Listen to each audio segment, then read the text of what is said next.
Yesterday on First Take, you called for Cathy Engelbert's resignation from her role as WNBA commissioner. When you hear Caitlyn Clark there, how does that strike you? Doesn't strike me at all. Same reaction. Cathy Engelbert should resign as the commissioner of the WNBA. And the reason... Ladies and gentlemen, stop everything you're doing. Turn off the TV, put down your phone, and listen to me very carefully, because we are witnessing the most self-destructive, petty, and frankly suicidal business decision in the history of professional sports. We thought the WNBA had already reached rock bottom with the Olympic snub. We thought they hit rock bottom again with the Rookie of the Year voting. But today, yes, today, they grabbed a shovel and started digging a grave for their own league. We have now received explosive confirmation from multiple insiders that the WNBA League office, led by Commissioner Cathy Engelbert, has officially delivered a formal warning to Caitlyn Clark. And what exactly is this warning about? Did she break the law? Did she fail a drug test? No.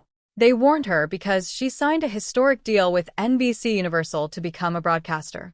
They even sent her a legal threat, claiming that her partnership with NBC constitutes a conflict of interest. Let that sink in.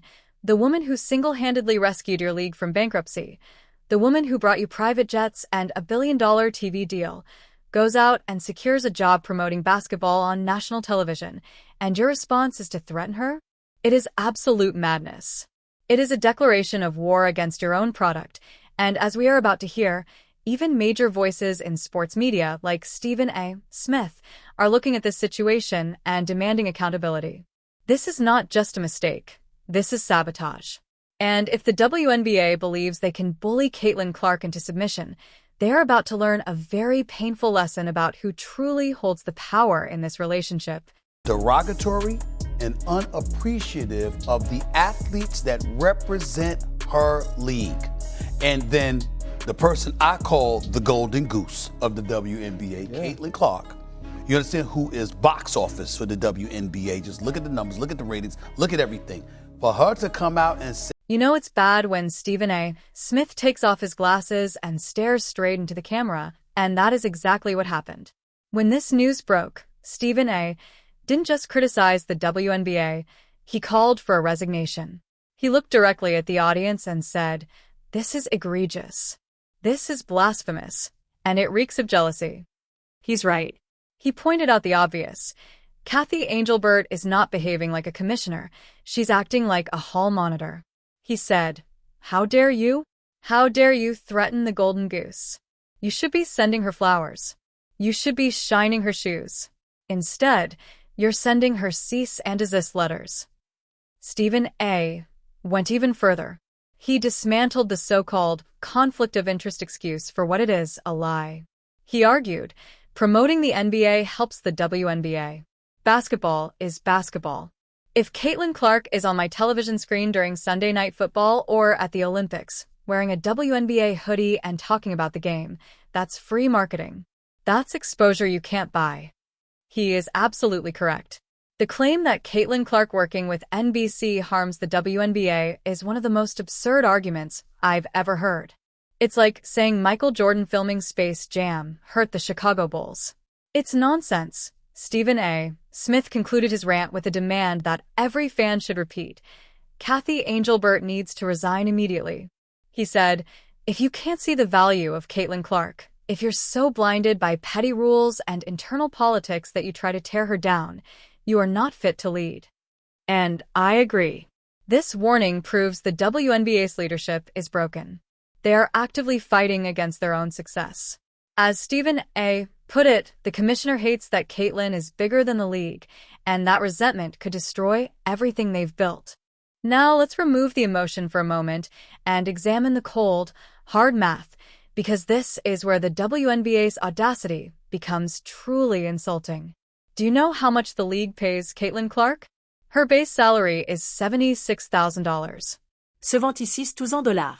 In professional sports, that isn't a salary, it's a tip. The mascot for the Denver Nuggets reportedly earns $600,000 a year.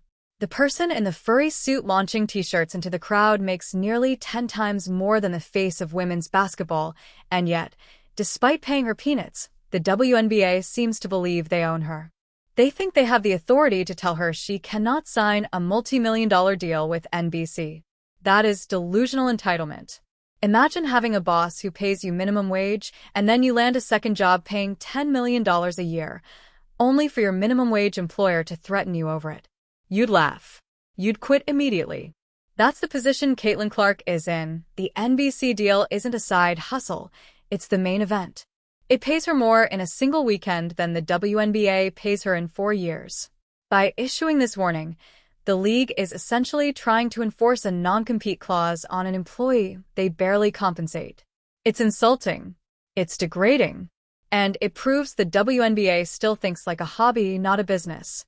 If they want exclusivity, they need to pay exclusive money. Put $50 million on the table, and maybe then you can dictate terms. But for $76,000? You sit down, you stay quiet, and you say thank you for showing up. Now we have to ask the real question. Why? Why would Kathy Angelbert make a move that is guaranteed to backfire? She's a former CEO. She understands business. So why issue a warning that ignites this kind of backlash? The answer is uncomfortable, but it must be addressed. The answer is the locker room. This warning didn't originate in a boardroom. It came from pressure by the old guard veterans. We've been discussing this for months. The jealousy in the WNBA is palpable. You have veterans who spent a decade grinding, flying commercial, sharing hotel rooms, playing overseas in Russia just to make ends meet. Then they look up and see a 22-year-old rookie flying private, signing 8-figure deals, and being treated like royalty by NBC. They are seething. They are furious. And they are whispering in the commissioner's ear. What I said was that weak-ass response that Kathy Engelberg, I'm going to say it again because people thought I stuttered just there. I don't know how because I don't stutter. Weak-ass comment. I'm going to say it one more time. Weak-ass comeback. That's what she did. They're saying it isn't fair. Why does she get to bend the rules? Why does she get to step into a broadcasting booth while they're stuck at practice? They're demanding that the league humble her. They want management to remind Caitlyn Clark that she's just a rookie. And Kathy Angelbert, instead of leading, caved to the noise. She released this warning to appease jealous veterans. She's trying to signal to the locker room, see? I'm tough on her too. She's not special. But here's the reality check. She is special. She's the reason people are tuning in. By siding with resentment, the commissioner is poisoning her own well.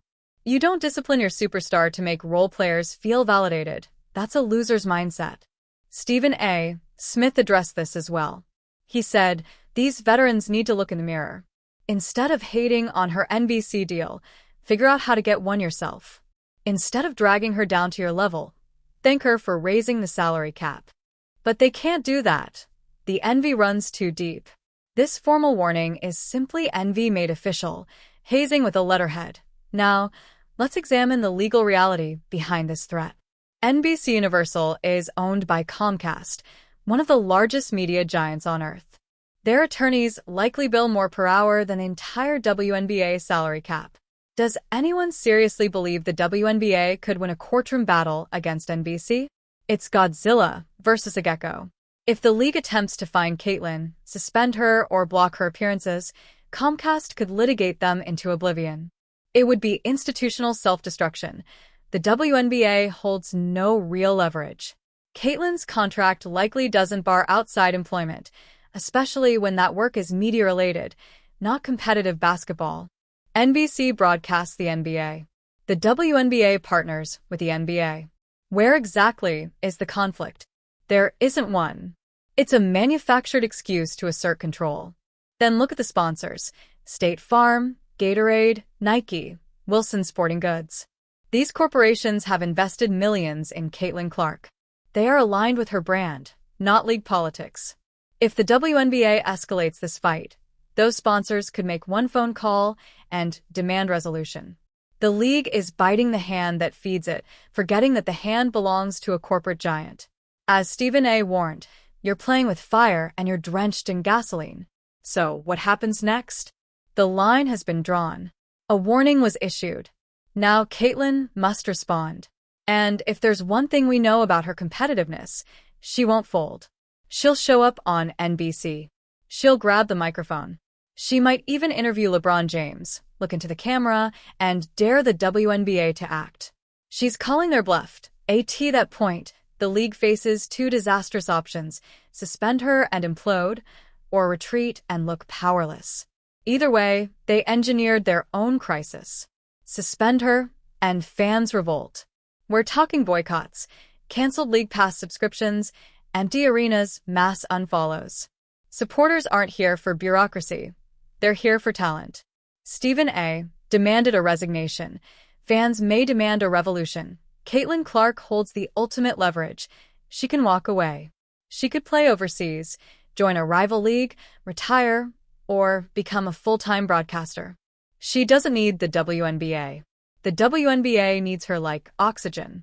This warning may be the breaking point, the confirmation that current leadership is incapable of stewardship.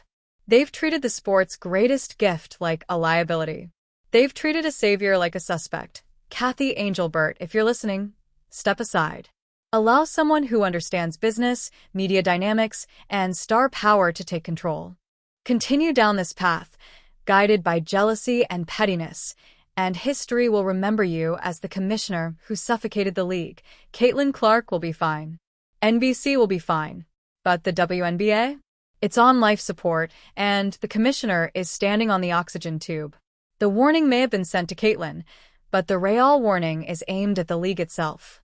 Move aside or be left behind. The Caitlyn Clark train is moving forward, and it isn't slowing down for anyone, especially not for a league that pays her less than a mascot. The world is watching. Stephen A. is watching. And the clock is ticking. Fix this or face the consequences.